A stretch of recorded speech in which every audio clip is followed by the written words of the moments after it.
Hey Achievers, Wafa here from wafabula.com, helping you reduce overwhelm and boost your energy to live up to your potential at work and in life.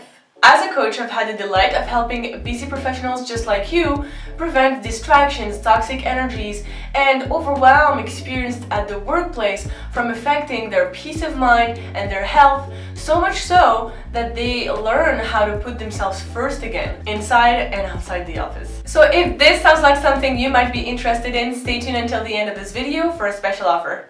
Doesn't it seem that the key message we seem to hear every day is, in order to be successful and happy, then we need to meditate, journal, get enough sleep, have great friends, get to know yourself, go out in nature, have proper nutrition, drink lots of water. All of that while still having all of your responsibilities at work, build your career, attempting to have a social life and clean clothes. I had this friend one day, we were having a conversation, and he was sharing with me how frustrated he was not being able to progress on his personal goals after work, on his free time. So he had a lot of ideas on what to do, but he never found time to get to these things. And as I was giving him advice on some steps he could take to really reconnect with the things he loved the most after work and make them more enjoyable for him, he was telling me, but Wafa, that sounds like a lot of work. So I thought that what he shared with me was really interesting, and it got me thinking. I noticed that I was doing that too. Some other friends were doing that too. Whenever they wanted to work out, when they had time, they went to the gym consistently, but whenever it got too hectic at work, they stopped altogether. Whenever I talked to them and shared, hey, why don't you just work out from your own room? They would say, nah, it doesn't seem like a real workout. So today I really wanted to share with you the top mistake that we're all guilty of at least once when it comes to our self-development. The top mistake I commonly see people do when it comes to their self-development and implementing healthier lifestyle habits is approaching these activities like a chore, like a task, or like a work project. So whenever we hear that, in order to be successful, in order to be happy, in order to have our lives together, we need to get enough sleep, drink enough water, eat healthier. And so the main message we end up remembering is being healthy, happy, and successful is a lot of work. It's a lot of work, and I don't have much time. We put so much pressure on ourselves to meditate, to work out, to eat healthy, to just start all those healthy habits, that if we miss out on them, at the end of the day, we feel like complete failures. We put so much pressure on ourselves that if it doesn't happen, something is wrong with us. And so when we think that, it's pretty dangerous because we feel unworthy, we feel shame, we feel incompetent, we feel like something is off with us. Why is everybody else able to do that and fit that into their schedule and I'm not? Why doesn't it feel right? Look, if it doesn't feel good to you to wake up every morning and journal or work out, then don't do it. Don't pressurize yourself so much to fit somebody else's standards. As achievers, and that's why I call us like that, we always strive for perfection. We always strive to be good at everything we do. But the truth is, perfection is not real. It's unreal. Wanting to do it all puts that unnecessary, unbearing pressure on us. And we are stretched from all parts. Most of the time, we just put so much pressure on ourselves that because we're so busy, because life gets in the way, we end up giving up on a lot of things. And that creates so much frustration and shame. And so we end up thinking less of ourselves. And that does us a huge disservice. It's counterproductive. By the way, if you want to learn how to stop quitting on your healthy habits, definitely check the video that I've done on the topic. I'll put the link below. Now hold on, it doesn't mean quit. It means interpret the data so that you know yourself better, you challenge yourself more properly, and as a result, create more suitable opportunities for you to grow. So my point is, observe why you don't feel like doing that. Why doesn't it feel right? Is it because it's not the right timing at the moment in your life? Is it because you're lazy? Is it because you planned too big and wanted to do 30 minutes of meditation right off the bat without having really meditated before? Is that because that activity doesn't really resonate with you? Maybe you just started it because some other friends started it and you just wanted to be part of the team. So try to look at these challenges in a different way and really understand why they didn't work for you.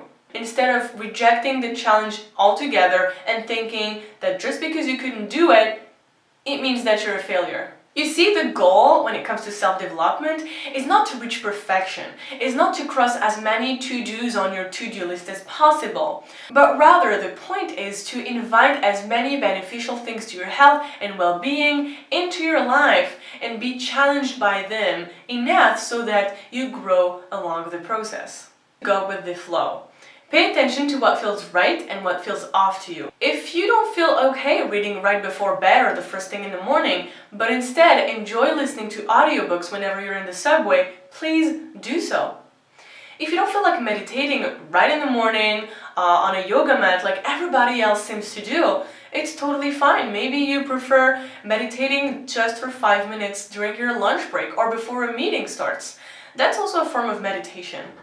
Remember that the goal for you here is to do things that work for you, not to force yourself to do habits like everybody else does. Another tip that might be helpful is to start small.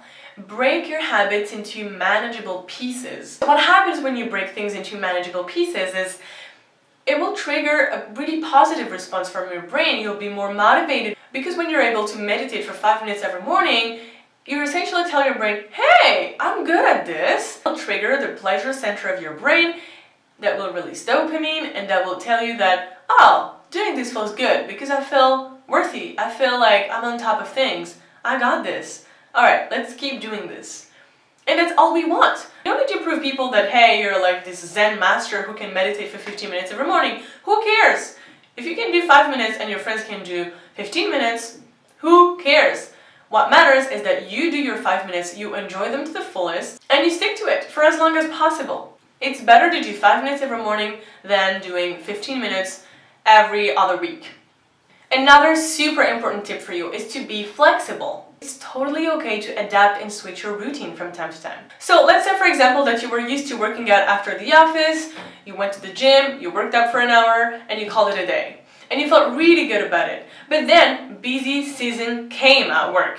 It's rush period, you're just jammed. What happens to working out then? Most of the time what happens during that time is in your head there's this equation that says I no longer have time to go to the gym after the office equals I quit. And that's where the problem is. If you learn how to be more flexible with yourself, you'll say, hey, okay, I used to work out for an hour and that made me feel great. But now, I don't have time anymore to do that, but I still can work out so that I feel great after the session. But instead, after you can tell yourself, hey, now I no longer have time to work out after the office as I used to and go to a proper gym. Now, I can instead maybe do 15 minutes right in the morning or in the evening before bed so that I can make sure I exert myself, break a sweat, and maintain a healthy diet along the way. So yes, those 15 minutes might not seem as great as that 1 hour session at the gym, but at least you kept with the habit and you didn't give up and you still progress along the time. So learning how to be more flexible will definitely help you build more mental strength and teach you how to be more resilient. Don't be scared if it feels awkward to switch things up and if you feel like your life is all over the place. That is totally fine. Remember, the goal is not to reach perfection and have a very defined daily routine that never moves. The point here is to experiment with your life and adapt so that you actually stay steady and consistent on those new habits that you pick up on. So Achievers, it was a real pleasure to be with you today. Don't forget to subscribe, like, and share with someone who needs to stop being such a perfectionist when it comes to their self-development. Don't forget to also hit the notification bell to not miss my next video. As promised, if you're a busy professional that struggles with overwhelm and clarity of action on the things to do to take care of yourself first in all aspects of health, and you realize that you needed the help of a qualified professional that has been in your shoes before, feel free to reach out. Head on to my website, wafawilla.com. I'll put the link below. In there, you'll learn about my story, my method designed specifically for busy achievers like you, and what other people say about me. If you apply today before the next program launches, you'll get an exclusive early bird discount, so click on the link below. See you next week for more videos, and in the meantime, to your health and success.